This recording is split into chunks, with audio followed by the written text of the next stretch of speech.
Okay, thank you very much. One of the things, I think it was Hazel McCallion who once said that the feds have all the money and the province has all the ideas and the municipalities have all the responsibilities.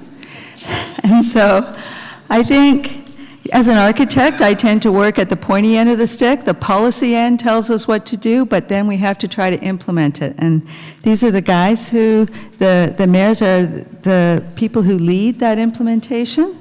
So I think we're going to have a really interesting panel here. I'm looking forward a lot. I'm very much looking forward to hearing what they have to say. So we have Mayor Bonnie Crombie from Mississauga.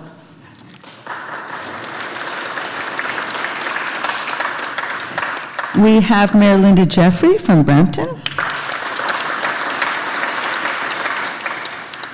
Mayor Jeff Lehman from Barrie.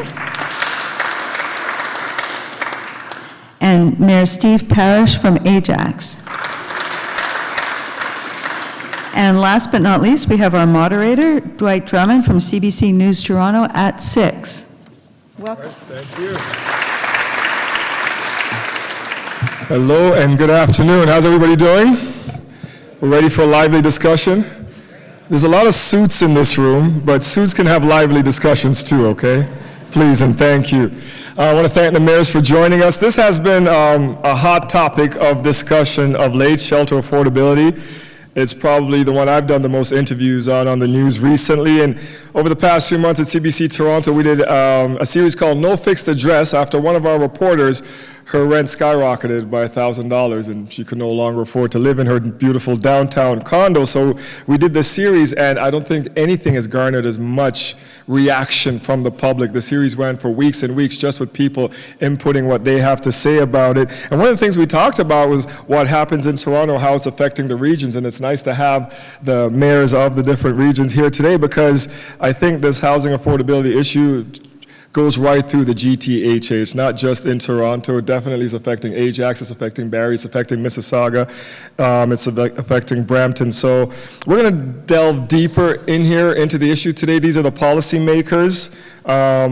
We've been hearing that it's a simple fix, that it's simply supply and demand, but from reading the Cancia report, we're seeing that is really not the case. This report aims to help us understand the true underlying factors driving shelter affordability. And I think I want to start maybe with the mayors just kind of talking about what's happening in their specific municipalities. So maybe Steve, we'll start with you with what's going on when it comes to shelter affordability in Ajax. Well, first of all, I think affordability, you have to, we all have our different perceptions of what it is, and it's not a $500,000 home suddenly become a $750,000 home. I mean, it's much more complex than that. It has to do with, the affordability versus people's incomes and their, like $1 million home is no problem if you have the income, et cetera. And of course, it also has to do with the right-sizing, the mix of housing. I mean, I think in the suburbs we've been very, very good at supplying an endless supply of detached and semi-detached and ground-based homes, but we haven't been very good at supplying, purpose-built rental accommodation for existence. And in Ajax, we're starting to do much more in that. We're incenting the development industry to do that, especially in our downtown area. And we're trying to get a much more vibrant mix and choices for people. So what I'd like to say first off is that affordability is a very complex problem. Ajax is a fairly wealthy community, as are the communities represented by my colleagues here today. But there are affordability issues, particularly in my municipality for young people in their 20s and 30s who are just trying to start out, and their incomes haven't been rising in a comparable way with house prices and rent costs, et cetera, et cetera. So it exists, but everywhere it's a little bit different, and certainly our situation is different from the City of Toronto's. But okay, we're doing our best. Let's talk to Mayor Crombie, and I think you're actually going to be dealing with this issue this week in your municipality. Yeah, let me talk about that if I can. So welcome to the conference on the crisis we call housing.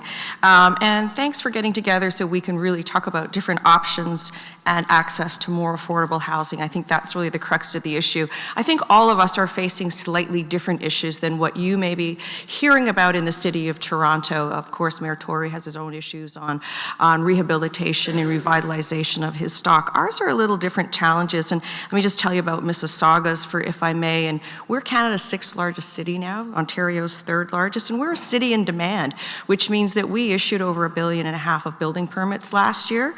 And what we're doing is pushing people out of the market. We too are suffering from soaring housing costs and prices, and we want to ensure that people continue to live and work in Mississauga. Of course, our city was the realization of the suburban dream, right? You wanted a 4-bedroom, large home with a picket fence, car-friendly city. You moved to Mississauga, into that executive home, and commuted to Toronto, frankly, to work. Today, it's the reverse. Today, we're a net importer of jobs, and more people, because we have 86,000 businesses, 73 Fortune 500s, are coming to Mississauga to work. And we want them to live in Mississauga. We don't want them to go elsewhere. And what we've analyzed the issue, and 1 in 3 people are spending more than 30% of their gross income on housing. So how do we fix that? We don't want to push the middle class out. So how are we doing it? We've created a study. We have a large panel. Some of those people on the panel are in this room, as well as counselors and service organizations. And so we've done a study, and we've issued a report, and that's the report we'll be discussing with stakeholders on Friday at the Living Arts Center. You're all welcome to do this again if you like on the week, on Thursday night and Friday. And it's called Making Room for the Middle Class. It's a housing strategy that we've done. Even though we're 2-tier, so our housing needs are really dealt with at the region of Peel, we wanted a made in Mississauga solution. What can we do at the lower tier level? And so we've got a bunch of really bold and innovative and practical strategies, and it's addressing people with incomes between $55,000 and $100,000. So it's your service workers, it's your nurses, librarians, laborers. It's folks it's real people that we want to ensure that can live in our city. At the lower end, yes, we have subsidized housing, and yes, we have a 7-year wait list and 12,000 families on that wait list, but there is a solution for them, and we're working on that. On the higher end, you don't need help. So we decided to focus our efforts on the middle class. So we have a goal of building out 35% purpose-built affordable housing in the future. My Commissioner of Planning, Ed Sajecki, is here. Many of you know him. Give a wave, Ed, because you're kind of a leader in the community. And his specialty and his passion is really affordable housing, so it's been a joy to work with him and his team. We've come up with 4 goals and 40 action items, and I'll just speak to them just really briefly so we can move on. But it's part of my goal of building out a complete city, a place where people want to invest in, get an education in, find a job, open a business, live, right? That complete city. So how are we going to do it?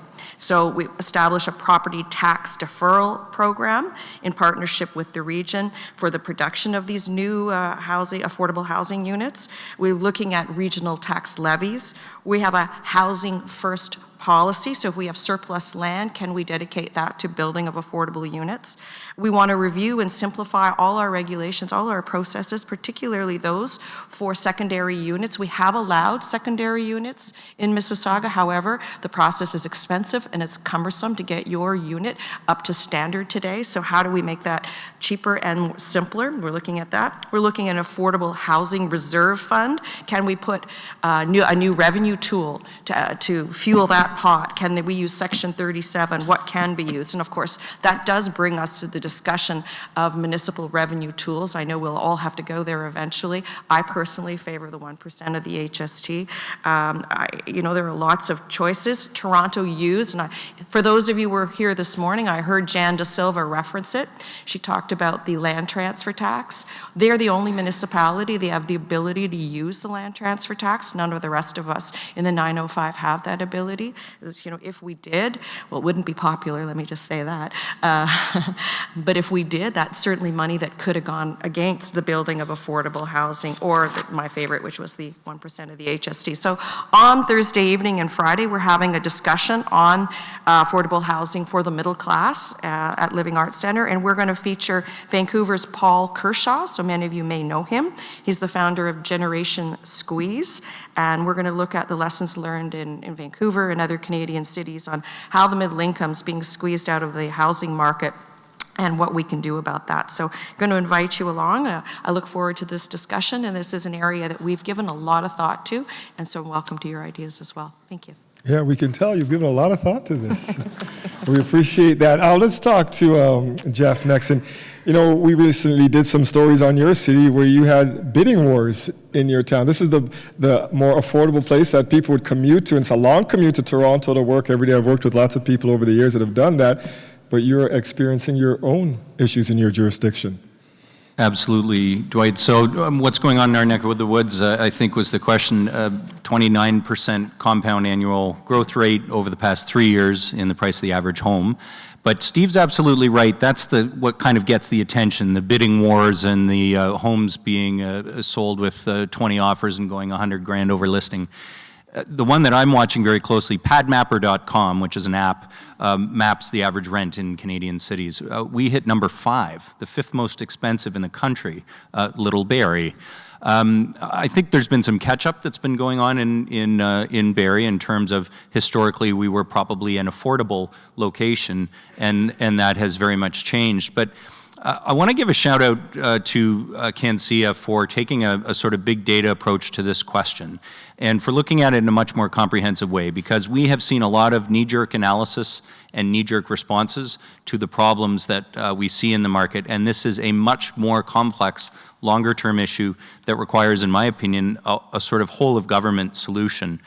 But one of the things that CanCIA focused on this morning was the missing middle.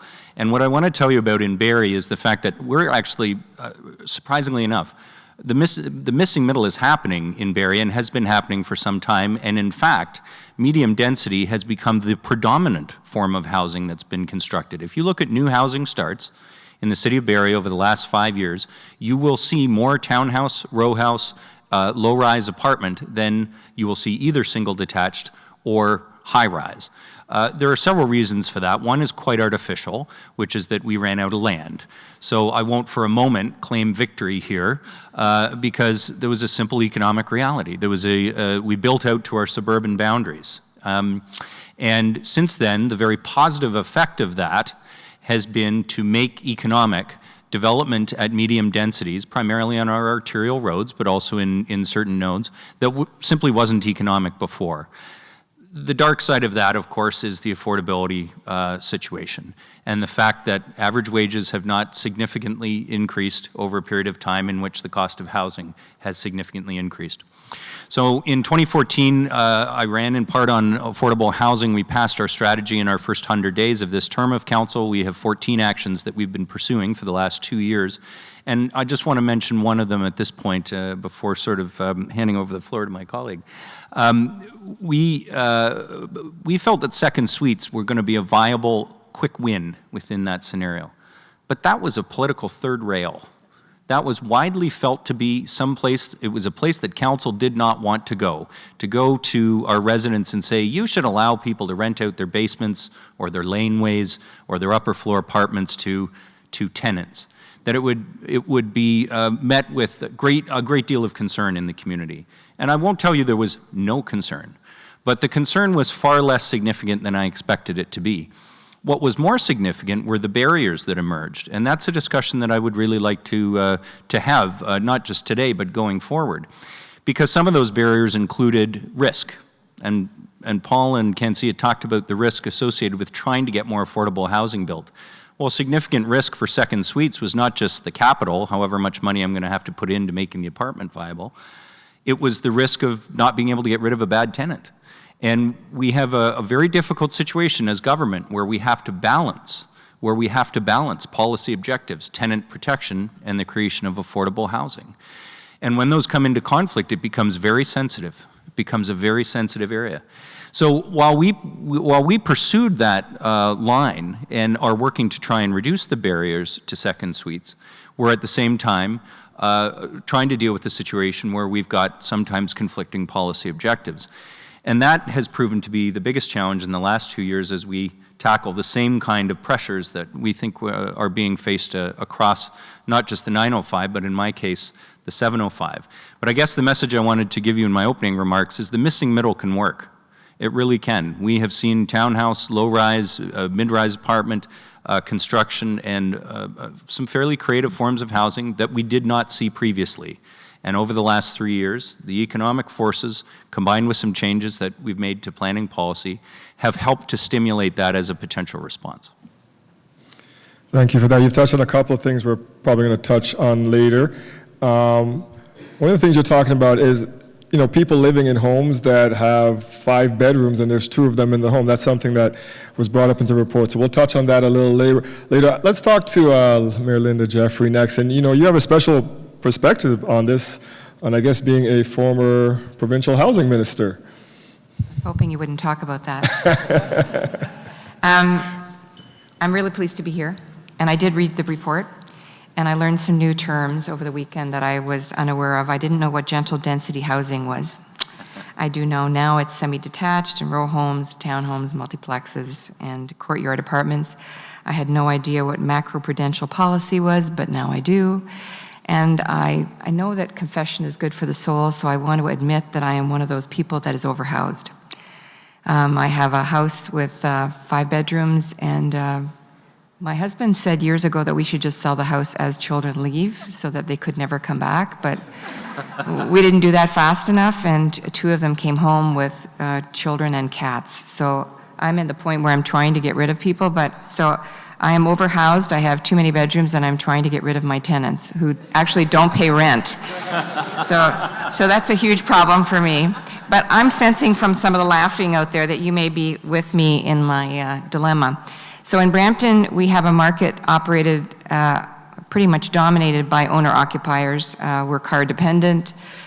We are in the low-density urban fringe, and I would say at least half of my community, if not more, are commuters.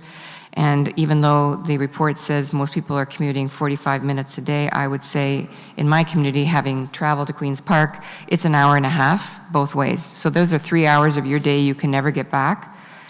And it's fundamental to your health. You know, if you're commuting that kind of distance, it has an impact on your health.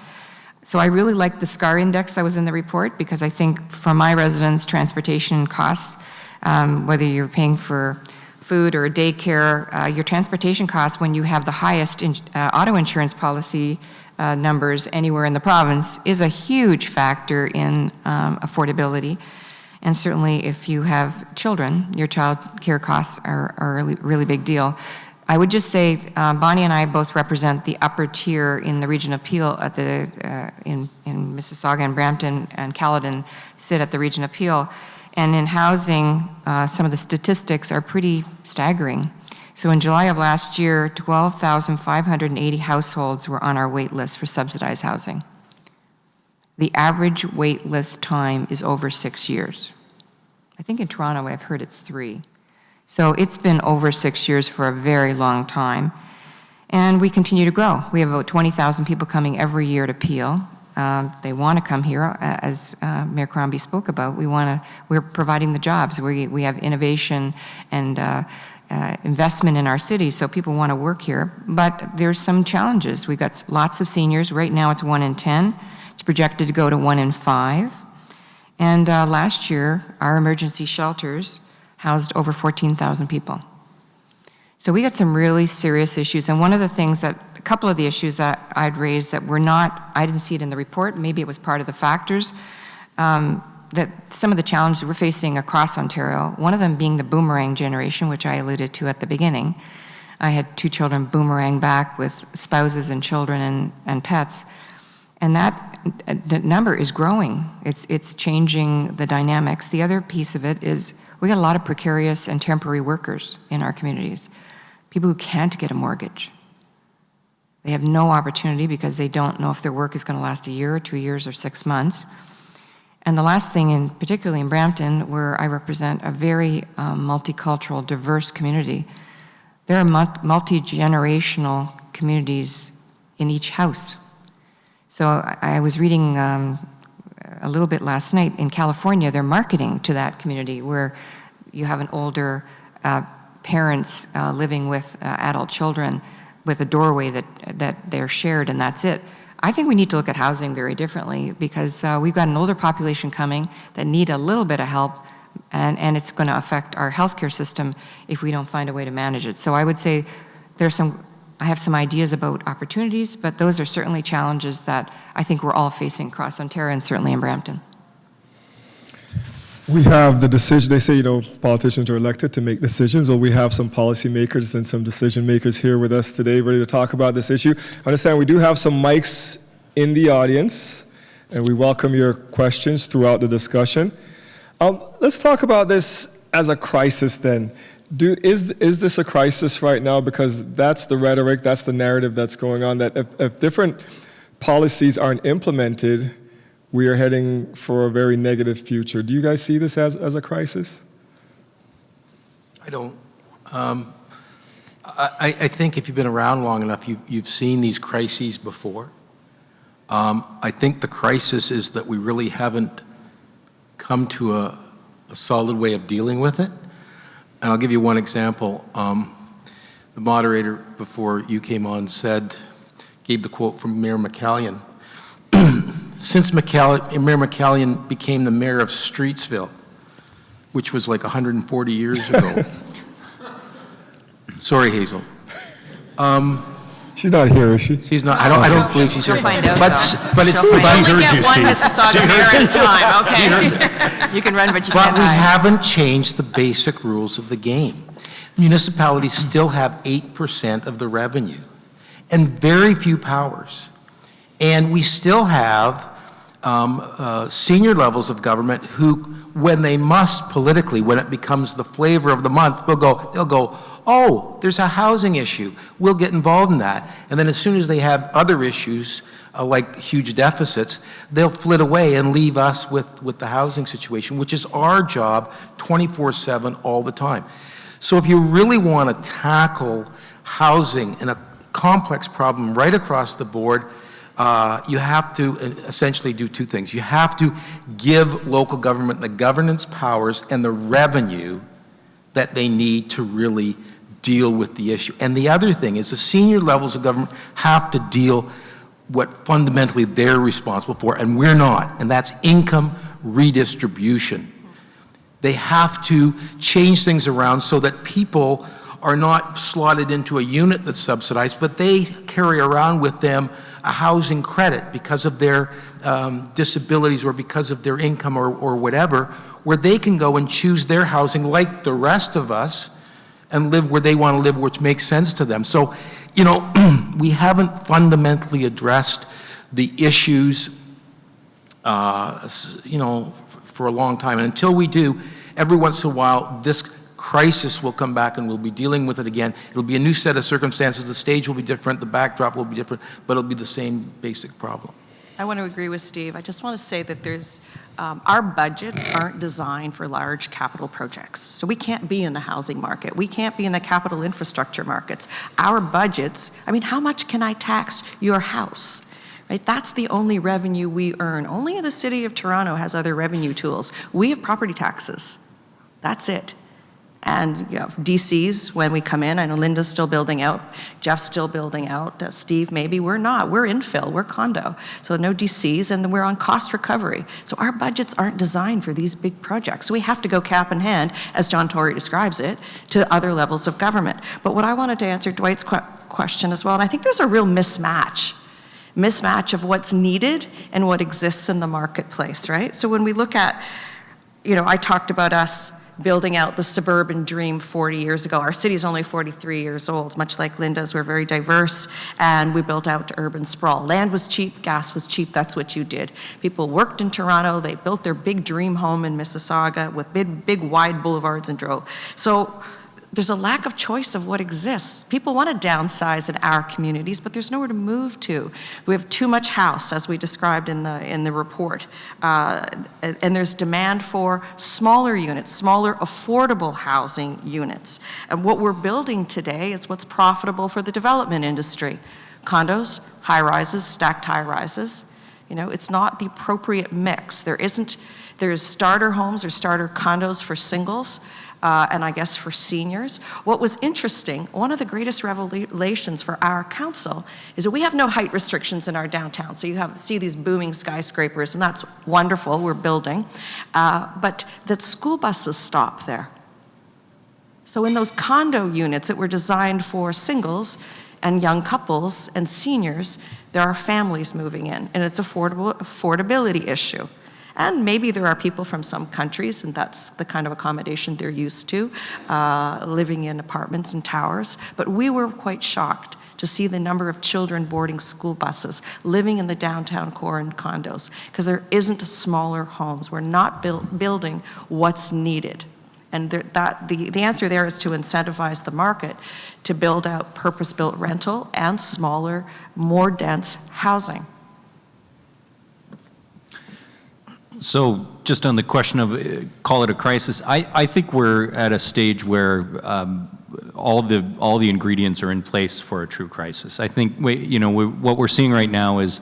And this is from The Economist on the panel. That's right. Who else in the room is an economist? Come on, Paul, put your hands up. Oh, okay. There's About half of you. here. So Okay. all of you can tell me why I'm wrong when I'm done, and we can have a really rockin' dinner party. But here's what I think. I think we're obviously seeing an extreme point in the property market cycle, but layer on the fundamentals that are underneath that, and I am very concerned. And I would call it a crisis because I don't see how many of these factors are going to change. And a record level of household indebtedness. Canadian households are more in debt right now than they have ever been. Interest rates are extremely low. The property market is in the position that it is. We are not seeing real wage growth, not of any substantial amount. So when you look at the fundamentals, those fundamentals, to me, presage a very damaging correction, and one that will be very, very difficult for Canadian households. And that's what worries me. I feel like we're in the days before a potential crisis, and is a soft landing yet possible, as my colleague from TD said? I believe that is the case.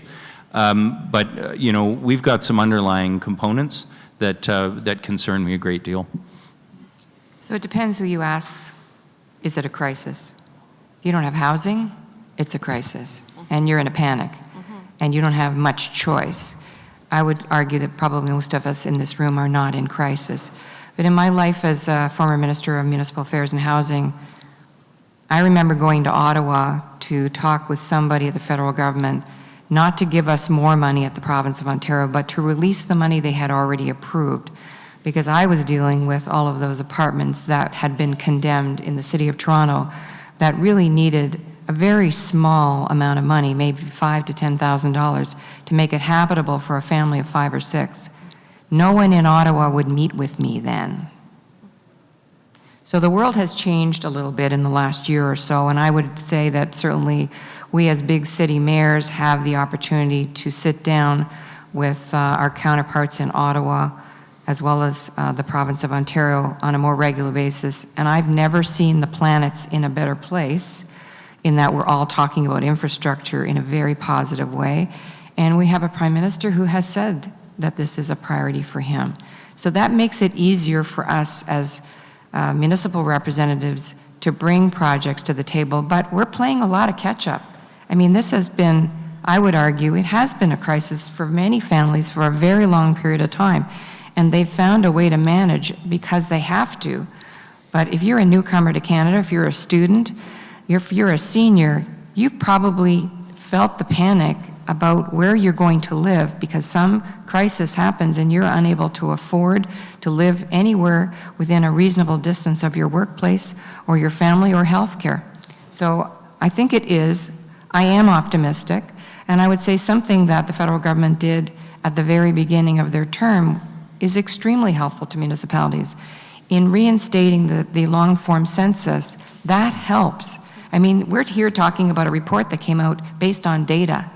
If you don't have good data, you don't have good numbers that help drive anything, whether it's a funding formula for housing or healthcare or anything, education. All of those things are driven by good data. And when you don't have, as a high-growth community that I represent, good data, the numbers are always wrong because they never catch up with the growth that you're experiencing in your community. So I would say we have had a crisis. I think we've become numb to it because if you're not in the middle of it, it isn't a priority for you. But for many people in my community, it is a priority and it is a crisis.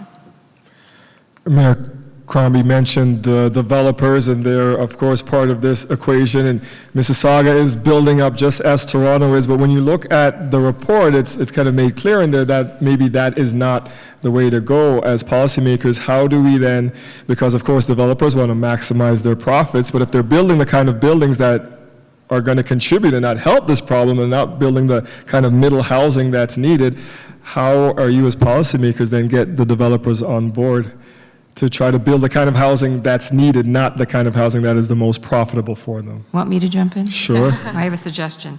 So at the end of the day, the data, again, helps, gives the individuals that are trying to build a house need stable demographics for their forecasting purposes. So I think that helps them as well as helping municipalities.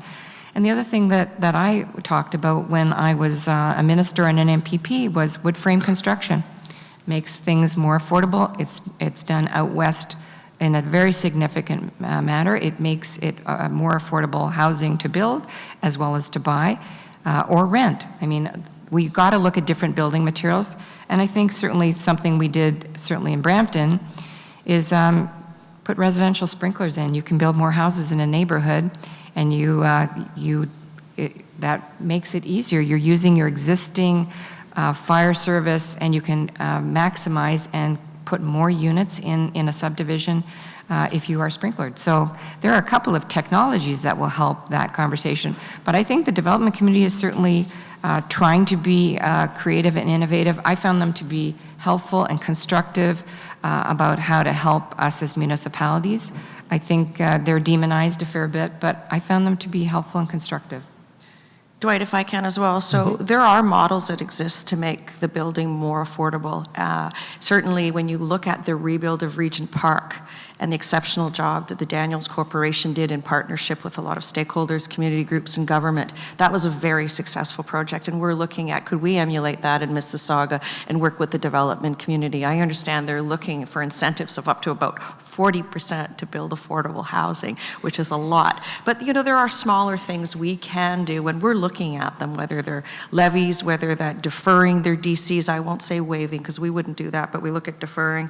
And there are some things that we've already done. I mean, we're growing so much. You all know that we are building light rail transit along here, Ontario. Let me use that as an example. So when you see those buildings that exist on here, Ontario today, they are providing low-rise, low-income housing. They're older stock, but they're being bought up at a very fast rate. So what are the kinds of things we're going to do to protect that rental stock? So that's exactly what we're doing. We're making sure that the rental housing is protected, and we're ensuring that if that land gets purchased by a developer for a new development, that they give back the same number or more units to the rental housing market. We're looking at inclusionary zoning so that a percentage of the new development goes back to rent geared to income rather than to market. We have a demolition control bylaw in place, and we have moved forward, as Jeff was talking about, the secondary basement apartments, the secondary suites. We haven't had a lot of uptake because we made the rules too rigid. We said, register with us, we're gonna get your units inspected, you'll pay an annual fee, and you'll have to bring them up to current code. That was too onerous. That was too onerous for people. So we're looking at how do we reduce the cost of registering each year, the inspection cost, how do we incentivize or provide grants so that more people can create secondary suites in their homes legally and that the tenant is protected so that people can afford their mortgages and families can have affordable starter homes. So things can be done. There are models out there that we're all willing to look at and learn from. Our colleague Brian Bowman in Winnipeg has another interesting model. And the big city mayors of Canada do get together 3 or 4 times a year to sort of talk about best practices and key issues. And this is certainly one of them that we get together to discuss, the housing crisis issue. Steve, let me ask, oh, go ahead. Go ahead. Sure. I'll just add a couple of things. You know, I think that Paul and Cancia were talking about this morning risk-adjusted return. And, you know, that return can be made at different price points. If we want to see more affordable housing constructed, we've got to make it economic to construct rental housing at a lower price point and ownership housing at a lower price point. So how can we de-risk that? Of course, there is the issue of the regulatory burden. This is a real issue.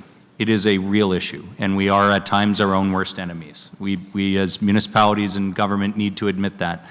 One of the lesser initiatives that got less attention in the recent announcement of the 16-point plan on housing was an attempt to try and expedite affordable housing projects through the planning process. That is welcome, and certainly we've attempted to do that with their own processes. We actually did choose to discount DCs. We did that on a sliding scale. If it's an emergency shelter is 100% DC discount, 75% for transitional housing, and then a lower percentage discount up to market affordable.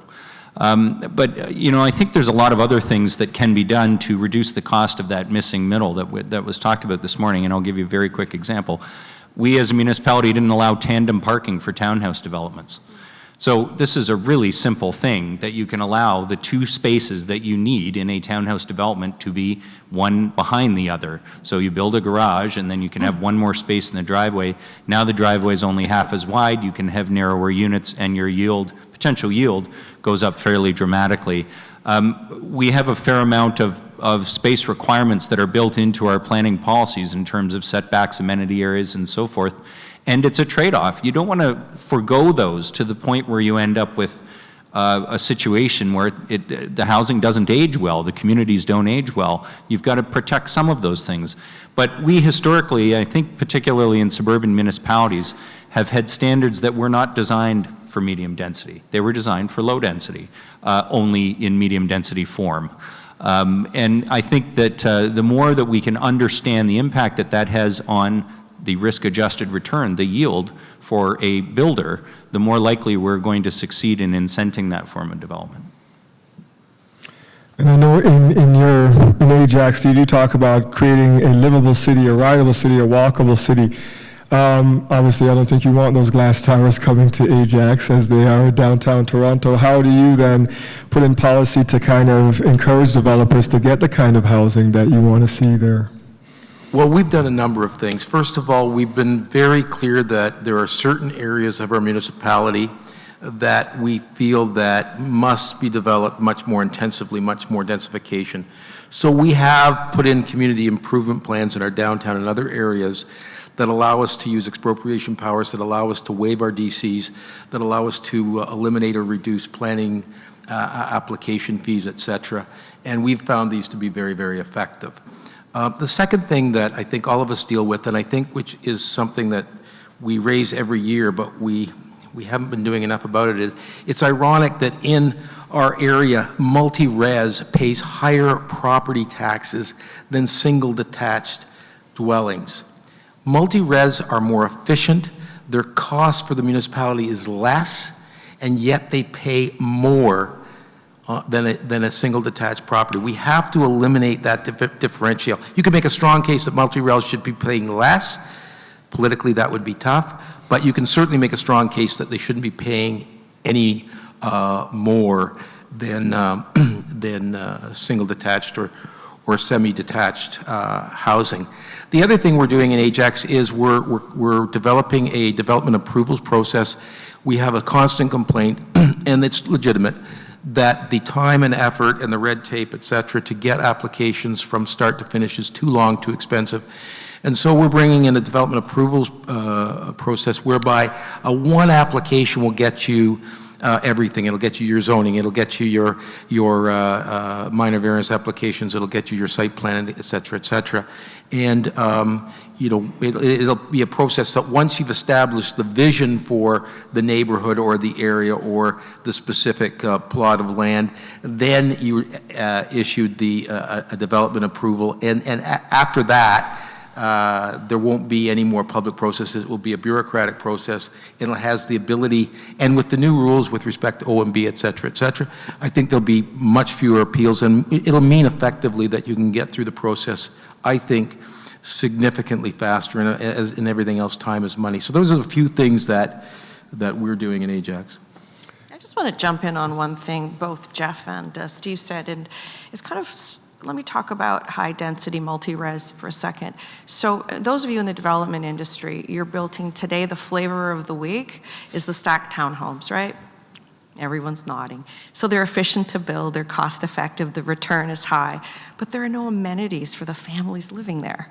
And I worry that we're ghettoizing people in the future. So they're not my favorite build form. I know the density is there, I hear you, but we've got to figure out how to make that right. We've got to figure that one out. So, I mean, we all have official plans, neighborhood plans. We know where density should go. We do it along our transit corridors where it makes sense. We do it in our downtown. As I mentioned, we have no height restrictions. So we know where it makes sense. For a city like Mississauga, a lot of our growth and development is infill. And so you do face pushback from the community. There's NIMBYism still does exist. They oppose infill, they oppose density. People like things the way they are. They don't like them to change. And it's funny, because even if we have a mid-rise, beautiful new condo development on an older piece of land and everyone objects, they're the first ones in line to purchase that unit, though. And they sell out. All right, any questions from the audience yet? Just want to make sure as we continue here. All right, here. Okay.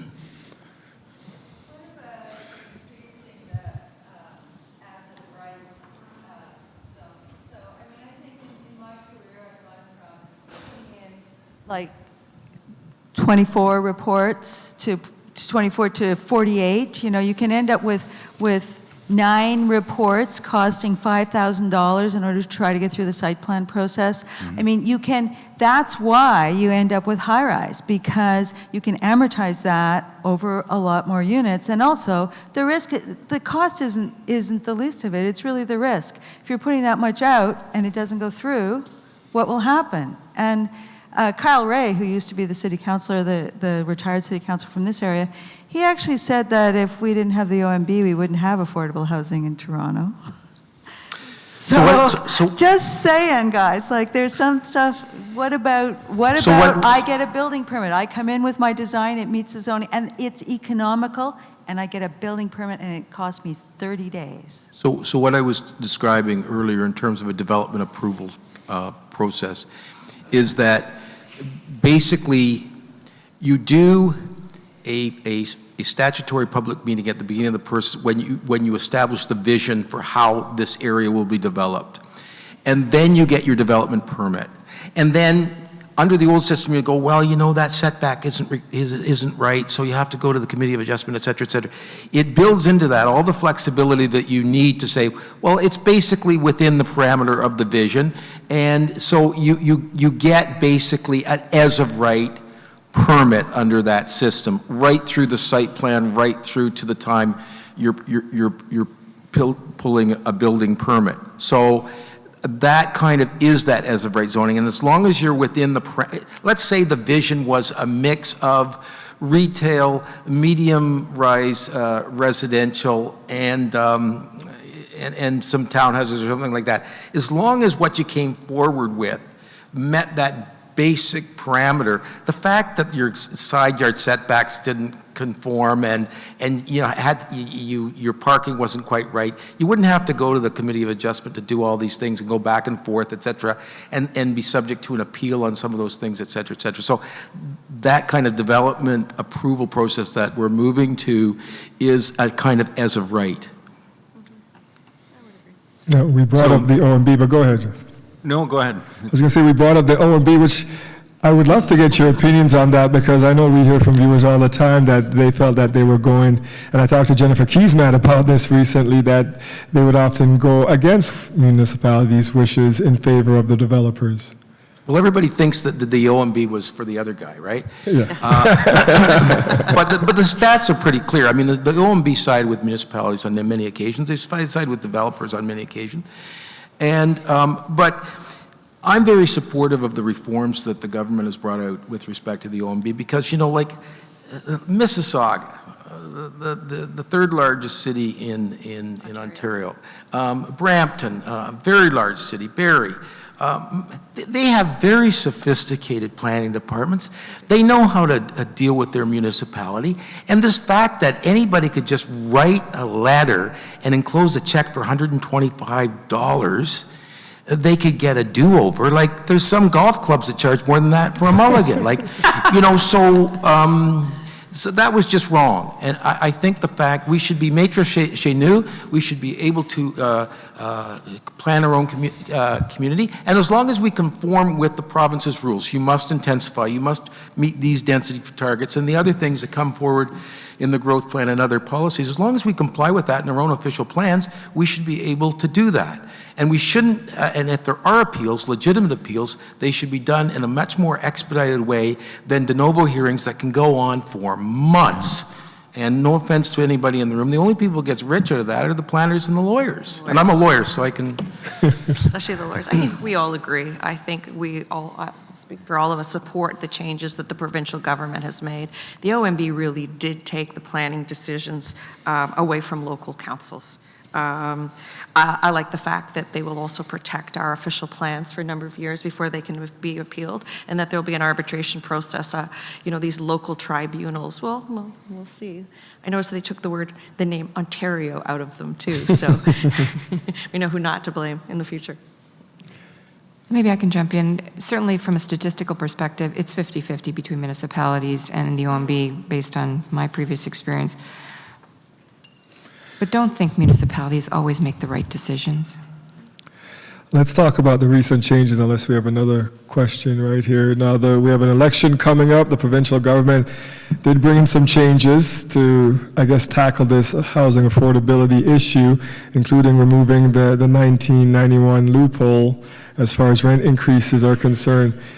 Any comment on that in the sense of what you think of these initiatives and will they help to tackle this problem? Go ahead, Linda. Rent control? So maybe I That was the 1991 loophole where they removed it, so now you can... So I can give you a practical example. So I had a gentleman who owns RioCan's head executive, owns a large piece of property at Shoppers World, the end of the LRT in Brampton as we know it. And just down the street, about 14,000 students going to Sheridan College. He's done no redevelopment on the site. I said, you know, we're getting a university. He got all excited. I said, come in and do a development on the land. And, you know, he called me a couple of weeks ago and he said, you know, the changes about the rent controls, I'm not sure I'm going to build any rental property. So essentially, it has chilled someone who is planning to spend about $150 million in redevelopment of a large shopping mall where I need student housing and I need housing for seniors. And so I would say from a practical perspective, that's really unhelpful. I would say the majority of the decisions that I saw were really discussed probably 2 years ago. It's just the fulfillment of many of those consultations, and I think they're reasonable and practical, and most of us need, time is money. So if you can make a decision more quickly, that's helpful. If you can know why you didn't get the decision you wanted in writing, that is helpful. So there are lots of changes that I think are very practical that we've spoken about for years. But certainly on the rental piece, I'm not sure we're there, because I think it certainly has caused a chill in Brampton. Part of the counter issue, they were saying that these rules have been in place and the buildings were not being built, like as far as purpose-built rentals. These incentives were there, but developers were still putting up condos and not putting up rental apartments. I think if you look at the Kinsia reports, they're saying for a lot of people, renting is better than owning, but the properties don't exist. So how do we incentivize then people to build purpose-built rentals? Well, you know, everything we've been trying to do in Ajax is to get some purpose-built rental, and we have, because of our incentives and other reasons, we have for the first time gotten some significant purpose-built rental going on in our community. And I read the report, and everything I've read says that this is one of the big mismatches that we have out there, that we're just not producing enough of it. We need more of it. A lot of us are trying to do with our own tools what's necessary to make that happen, and yet when rent controls come in, it might just negate all the things we're trying to do. And at the end of the day, looking at this long term and not just, oh, we have a crisis and we have to do things right now, looking at this long term, significantly increasing our supply of particularly purpose-built rental is going to be a major part of the solution to affordable housing across the board, from the people who need subsidies all the way through the spectrum. So I understand the politics of it, but I don't think it's good policy. I just wanted to say that the market has certainly chilled, right? It's kind of flat. It started to plateau. There are fewer offers. You'll see those bidding wars. And that happened around the same time as the provincial government's announcement. So I'm not sure if it was entirely coincidental. It may have been that the market was starting to stabilize at that time and the announcement came, and it certainly did chill the market. But a number of those measures weren't even in place and the market started to chill. So we're certainly seeing that. There aren't the number of bidding wars. Things have flattened a little bit. I think we have a new level, a new base to work from. I don't think they're going to fall, but they're not rising at the same rate. Home prices aren't rising at the same rate, at least in Mississauga, since the announcement. Maybe I'll give you a couple of sort of ideas on this. You know, Ontario's Big City Mayors Caucus held a student competition a year ago called Cities of Tomorrow, where we asked Ontario post-secondary students to give us their ideas on 4 major issues affecting cities. And predictably, housing was one of them. And the team that made the finals, the finalists in the housing category, was a team from the University of Waterloo who had developed an app to match students that were looking for housing with seniors or empty nesters who wanted to rent out an extra bedroom. And they were proposing to pilot this in the region of Waterloo as a solution to potential student housing problems, support for aging in place, and so forth. Now, I don't believe that that's going to solve our housing situation or crisis. But what it gets to is the flexibility of housing and how we lack some of the flexibility that we may well need.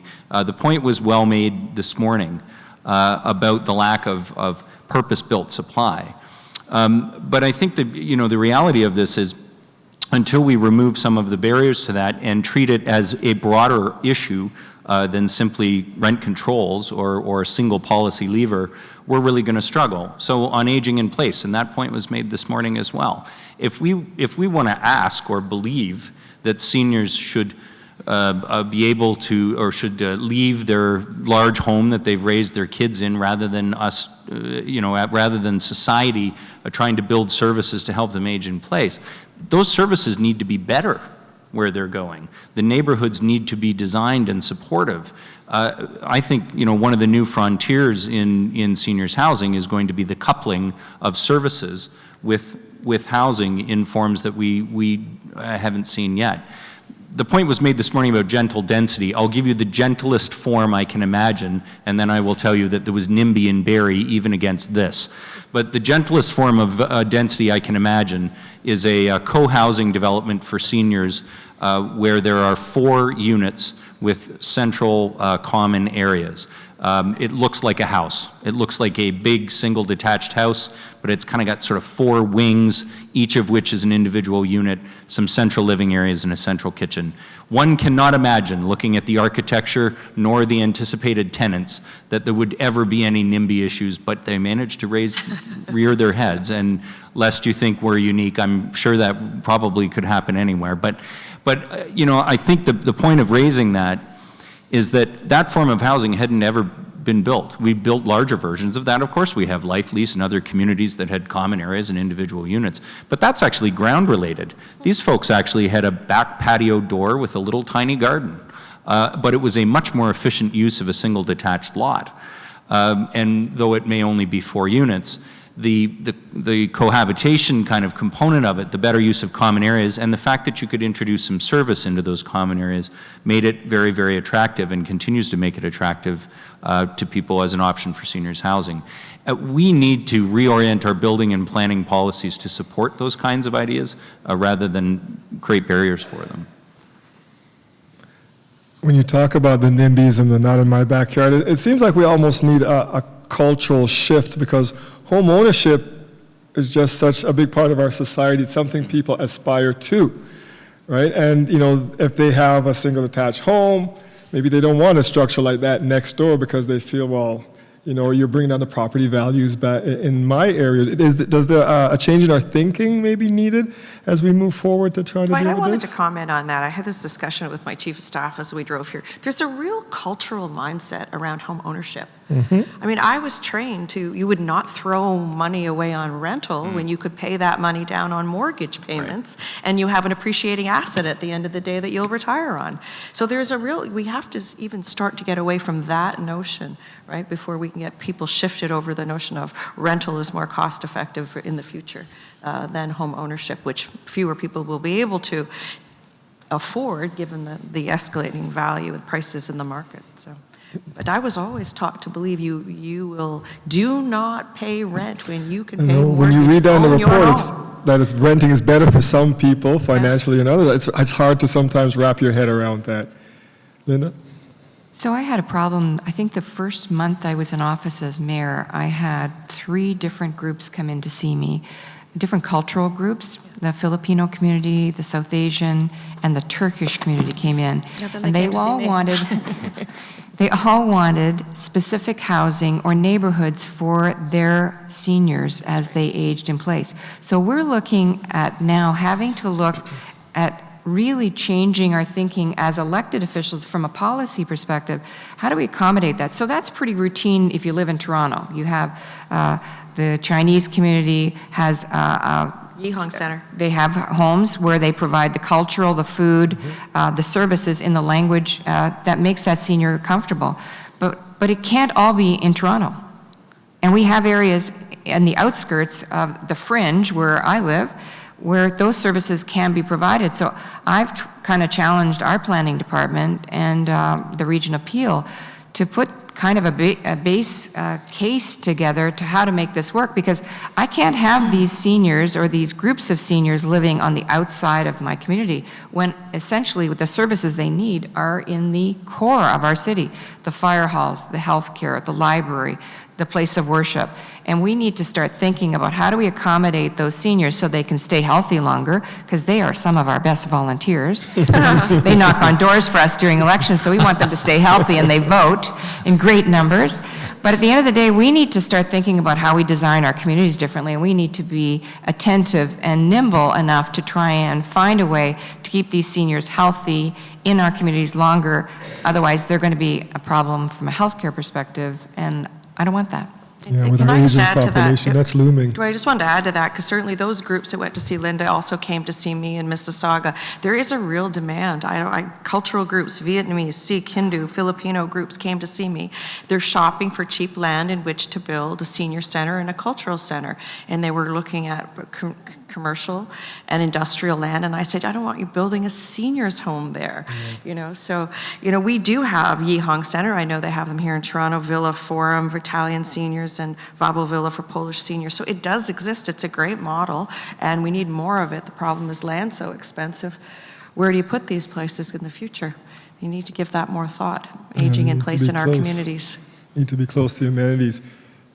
We have a question at the back. Good afternoon. You mentioned NIMBism as a major barrier in many of the projects that have been proposed previously, and many of them address the density issue. Are there, and this question goes for each one of you, sorry. Are there any concrete strategies that you have devised to counteract this problem? Because it's been highlighted in many articles that this is a major barrier, and there's pretty much no way around it. Thanks. Sure. Go I ahead. think all of you are going to answer this one. okay. We Yeah, all let the have- lawyers start. We all I have love those- this one, We yeah. all have those strategies. I think Do they work? I think there's a couple of strategies. One strategy I think is, just good politics, is that there's some places going in, that intensification is not going to happen. Politically, it's just a bombshell, and it's just not going to work. And I'll just give you one example. You've got an existing single-detached, semi-detached neighborhood. It's been there for 40 or 50 years. Everything works, everything's fine, everything's tickety-boo. Why would you inject intensification into that neighborhood. There's some places that are just no-brainers for intensification. One is around our transit stations. We have a GO station in Ajax. It's just ripe for redevelopment. And you know what? Nobody lives there now anyways. It's just old factories and stuff that's ripe for redevelopment. So go to the places where NIMBYism isn't going to be a factor. And if some like NIMBY for hire comes from 3 miles down the road, tell them to get lost, you know, because the whole community will be behind you. And the other thing is, you know, and my colleagues have mentioned this, everything that drives everything, more so today than ever, is the demographics. And we have a new multiculturalism in our communities. And the other thing is, we have these old toads like me, called boomers, that are about to age and, you know what, give up their 2,000 and 3,000 and 4,000 and way too many bedroom homes. And we have millennials coming up. I have 3 kids in their 30s, and their priorities in terms of owning cars and must buy a home opposed to rent, and all these things are very, very different than they were when I was in my 30s. And this is going to have a big impact. And then the final thing is that there's NIMBYism that isn't NIMBYism. There's protecting their neighborhood, and they have every right to do that, and you should honor that. And there is NIMBYism that is just nuts. And as a politician, you should be able to say, you're nuts. Here, and go away. So, and that's such a great comment, because you know, NIMBY is pejorative, but it is not all wrong, okay? There are some elements of what gets called NIMBY, which is things that matter to people about where they live. That always matters. But as a politician, you have to distinguish between the BS, the stuff that's getting raised to pick away at an application because somebody doesn't like it for a reason that isn't legitimate, versus those that are legitimate. In my experience to date, the best way that we've found to address that, we now have ward meetings up front of an application. So before you get to the statutory public meeting, you have a meeting in the community where the development is proposed, where all the detail is presented, and that's the angry first meeting. So that the angry first meeting isn't the statutory public meeting, and there is time between those 2 meetings for the developer to respond to the legitimate complaints or concerns, the concerns that are expressed by city staff, and hopefully by the time you get to the statutory public meeting, you're a little closer to where you're going to end up. The other thing I would say is, back to a previous point, pre-zoning. Absolutely. We pre-zone an area north and east of our historic downtown for residential multiple. Again, that was generally for medium density, not high density. The only applications that we have had to deal with through a rezoning process, literally everything else has been able to go through minor variance. We've had 1 for high density, and that's 900 units on a former institutional site, which was always going to need a rezoning. The point in telling you that is we've seen significant development in those neighborhoods near our historic downtown without all of that painful process because it was pre-zoned for it. Now, are there still people who are upset? Of course there were.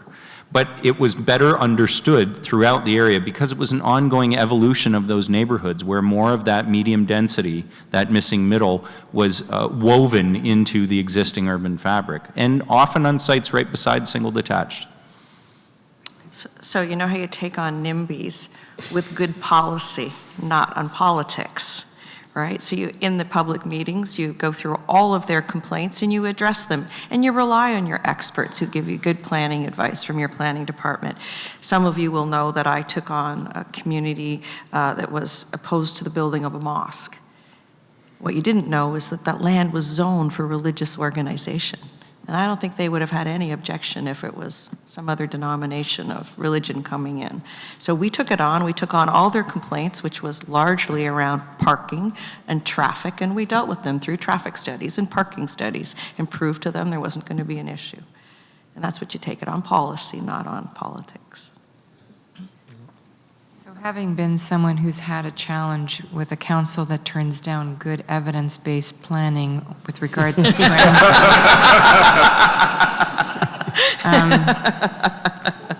I believe in good planning. Speaking of policy versus politics. And I believe in good education for your public and listening to your planners. It's, as I said earlier, Planners can't be brave if they don't have councillors or elected officials that step up to the plate. You got to decide what hill you want to die on. Some of them are worth dying on, and they're the right thing to do. I don't think any of the people at this table are here to keep the seat warm. They're here to make a difference, to do things differently. But some of us inherit people who don't like change. They like status quo, and I'm not one of those people.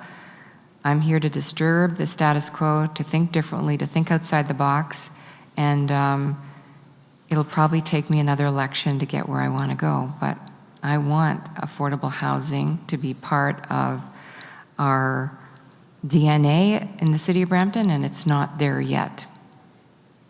Okay. Any other questions from the audience? Let's talk about then, if this is an issue where we can have a regional response, similar to what's done in transit. You know, I've got family members that live pretty much or have lived in all of your regions. We're all interconnected here. Can we do something like that? Can we, as a general area, I guess from Hamilton to maybe Bowmanville up to Barrie and North, can we have a regional response to this issue? Can we let Bonnie and Linda talk about regional government first? Well, they're there now. No, yes. we're not going to do that today. But maybe I can talk about a successful regional collaboration. So when I first got elected, I learned there wasn't a single bed for homeless youth in Brampton. And we had two groups come in within about a 5-6 month period, came in and said, it's a crisis, there's no beds. And every single youth that was in crisis in Brampton had to go to Mississauga to find a bed. And usually it was an adult bed, it wasn't even a youth bed. So essentially we at the region, Caledon, Brampton, Mississauga, took the dollars that were for studying some more, which would have told me again that there was a crisis, and we collectively cut through all that studying and decided that we were going to move forward. So we did. And we've just opened a shelter. It's a temporary shelter right now, but it's housing 30 youth in the region of Peel that never existed before. So I think regionally we can do things. We just got to be brave. We got to decide what hill, again, we want to die on. There's some you don't want to stick your neck out, and we get braver at the beginning of a term. We get less brave as we get closer to the end of our terms. Just something I've noticed. So much the way Metrolinx operates, much the way Metrolinx should really be a regional transit authority, so they could integrate all of our transit systems into one, and we can have integrated fares and zone fares. Yeah, we need to look at it, but the province has gone a long way by doing that, by the new recommendations, the growth targets that they have set. They can do a lot of that for us, and they have for the most part. So they have been making those regional decisions by setting out the targets that they did in the most recent growth report. We're not organized to deal on a regional basis.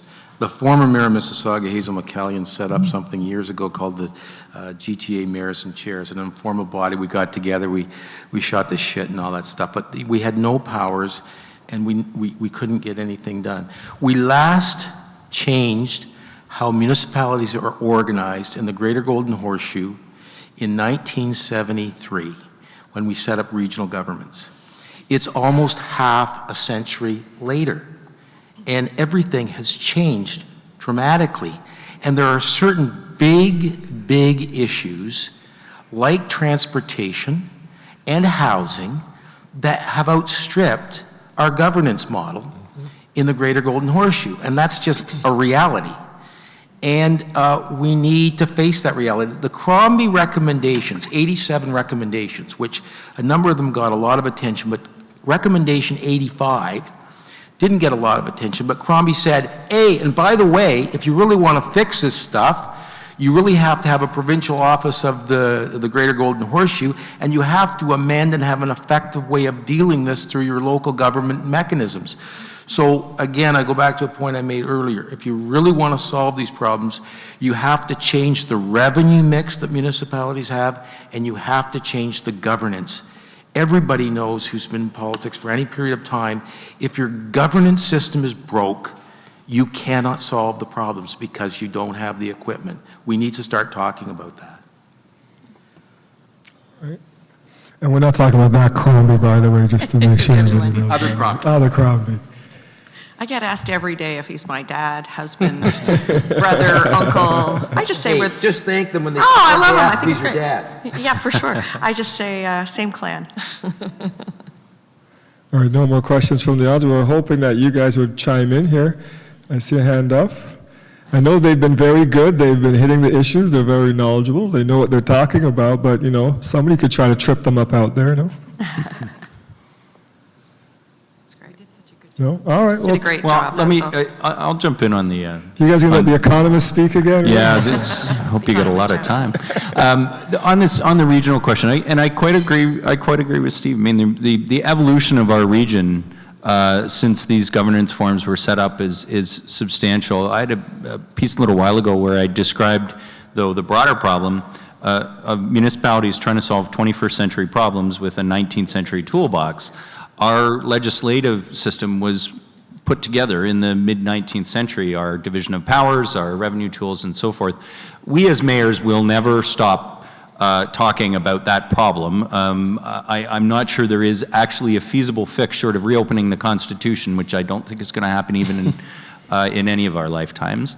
But what can occur, as has been shown with the federal gas tax, as has been shown with the City of Toronto Act, is that legislation can change and evolve to provide some tools that reflect today's realities.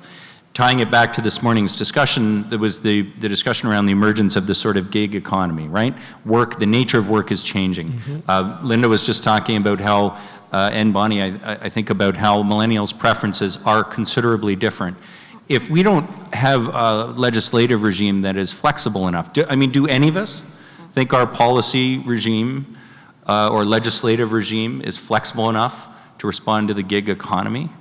We are going to need substantially different tools, and we're going to have to not be afraid to fail a little bit. That's going to require senior levels of government to invest a little more authority and have a little more faith in our level and in associated agencies.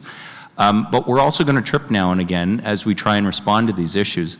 But that's the way you learn and resolve great problems. I just want to add to that, too. I think I also wrote an article about 19th century tools in the Toronto Star. Steve has spent a lot of time talking about this today, and he's right to do so. It's revenue tools, and how do we fix that for cities so that we aren't building 21st century cities with 19th century tools, how we have the proper tools.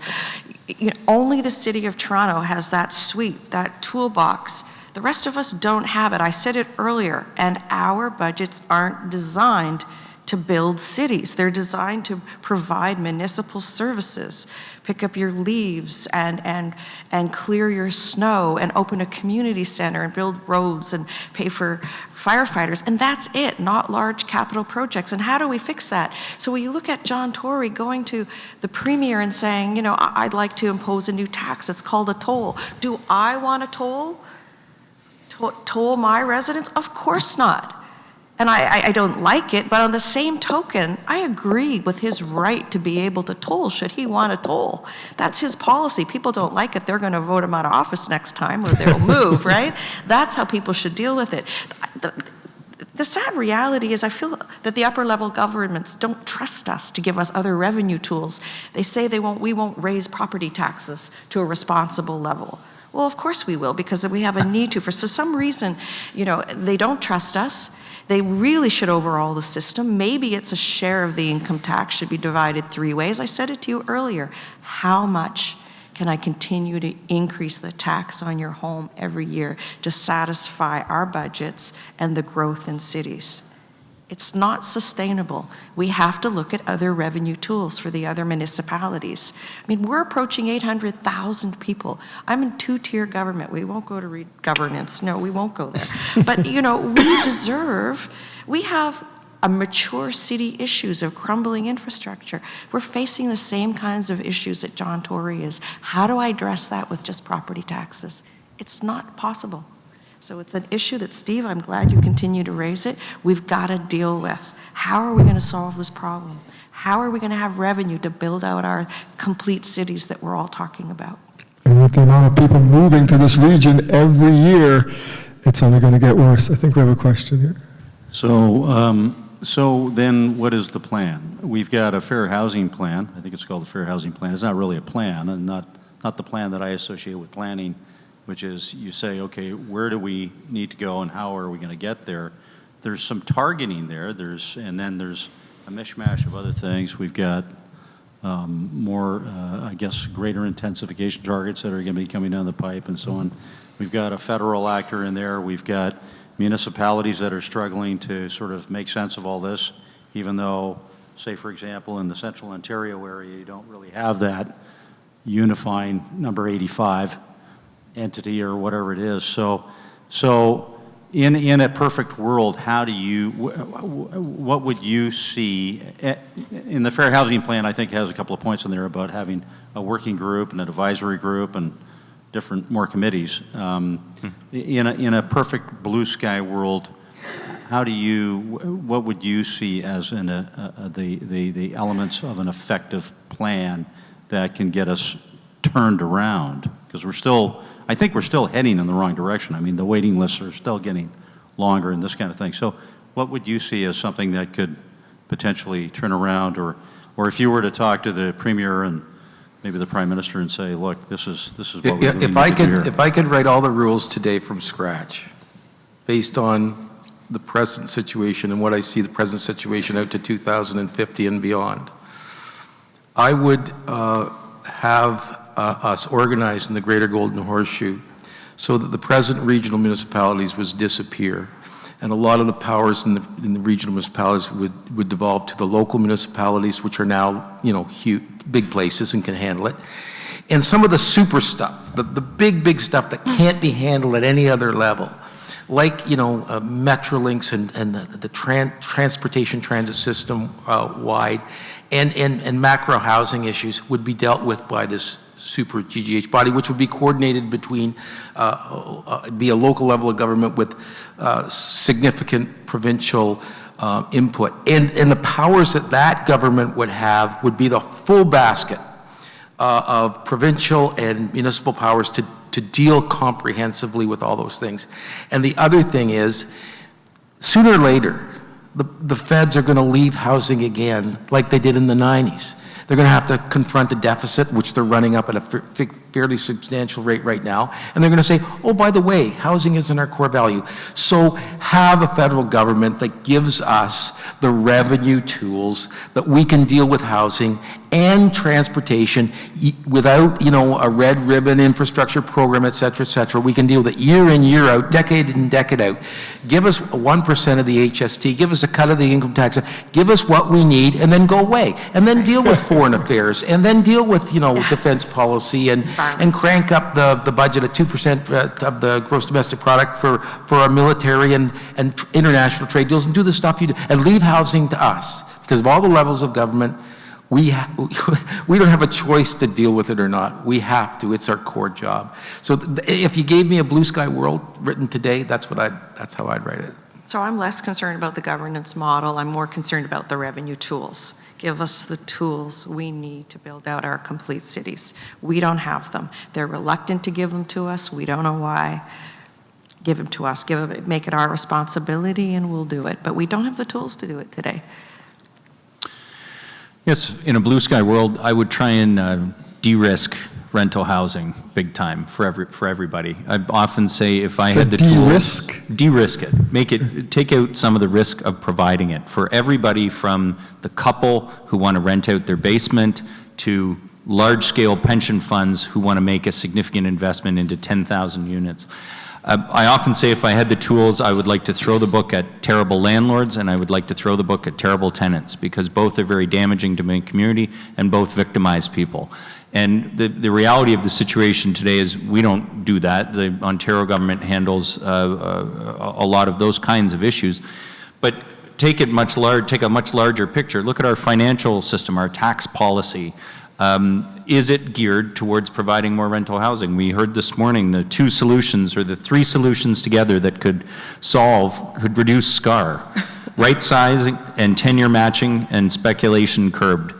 So curbing speculation, well, that may be in the 16-point plan, or could be argued to be, an approach that can be taken through a single policy lever or a couple of policy levers. The much bigger issue is around the type and form of housing. I'm with my colleagues. I believe we now have the tools, and many of us, not all of us, and not always, but many of us have the political will to shift the mix of housing. And it can be done, and it can be done very well and to the benefit of the community and to the benefit of our residents. But we don't have some of the critical tools we need to deliver that. And I'm not just talking about revenue tools, although of course I agree with those. We in many cases don't have the policy levers to pull, and we will need our partners in government to do that if we're going to succeed in it. Mayor Jeffries? In Brampton, we kind of need to get our own house in order, and I see the bigger picture. But all politics is local, and we haven't had we've had bad planning design and bad approvals that tie our hands as a city, essentially making one-off decisions that have no connectivity to any of the other planning decisions you make in a city. So I feel like I need to fix my own house. From the bigger picture, I think, as I said earlier, we have a federal government that's working well with our provincial partners. They have given some revenues to municipalities, and I think that we need to keep the pressure on. Those revenue tools need to be fairly and equitably distributed to what the province calls a mature order of government.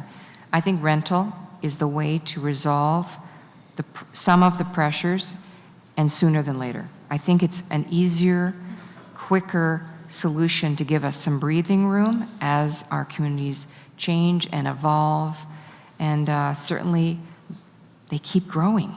There's something in the water. They keep having babies, and they're just, in a high growth community, it's really hard to keep it ahead of. It's hard to make planning decisions that will keep you ahead of that curve of high growth.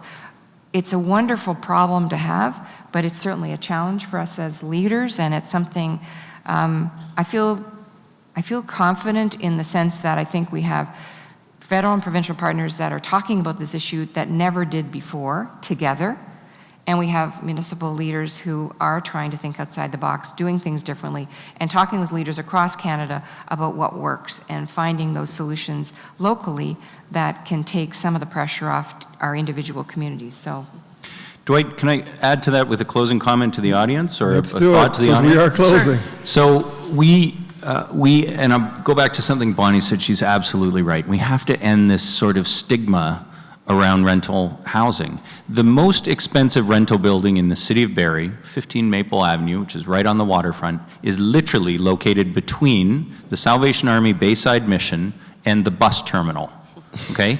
When that was built, people literally said, you will never succeed in the market there. It garners the single highest rent per square foot of any building in the city of Barrie. Now, you can't just change societal attitudes, and we've got a built-in structural problem, which is that with the lack of rental housing that's been built over the last 20 years, the existing stock does tend to be older, and there is some legitimacy to the concern that says, what's out there right now is older. It's perhaps not the example of modern design and condition that we would always want it to be if we were trying to change attitudes around it. This audience can help change that, though. And so much of it comes down to good design. We had a battle over a little corner lot where about 20 apartments were proposed in a single 3-story building, and there were single detached on the streets and the blocks behind it. But the design of that building helped so much. The quality was there, a little bit of architecture, a little bit of thought to the placement of the open spaces, the quality of the finishes. That made a big, big difference. And I'm sure it made a difference to the people who now live there, because they have a building that they're proud to bring people to and that they're proud of. And that is entirely possible, and we heard it in the panel discussion this morning, and it can be a big part of the solution. Planners need, on our side, our staff and our politicians need to recognize good design, encourage it, support it politically. And the flip side is we need to help get it proposed, because it can be part of the solution. If I may just close, I think that more discussion like these to get us all thinking about solutions is in order. And if you're up for more of it this week, I'd love to invite you one more plug. Thursday night and Friday at the Living Arts Center. It's called The Missing Middle, and we'll be doing more of this. We're going to go through the 40 recommendations that have been made. These are concrete recommendations that are implementable for our city. Some of them do rely on upper levels of government, but if you want to have input into shaping the housing for the middle class in Mississauga, and perhaps it'll have spin-off effect in other regions, in other cities, please join us at the Living Arts Center. And if you want information, email me at mayor@mississauga.ca. Thanks. I would like to thank our mayors. You know, we spent a lot of time on the news talking about the problems. It was very pleasant today to be looking at the solutions to these issues. So I want to thank our mayors, or your worships, Bonnie Crombie, Linda Jeffrey, Jeff Lim, and Steve Parish. Thank you all for your time this afternoon. It was appreciated.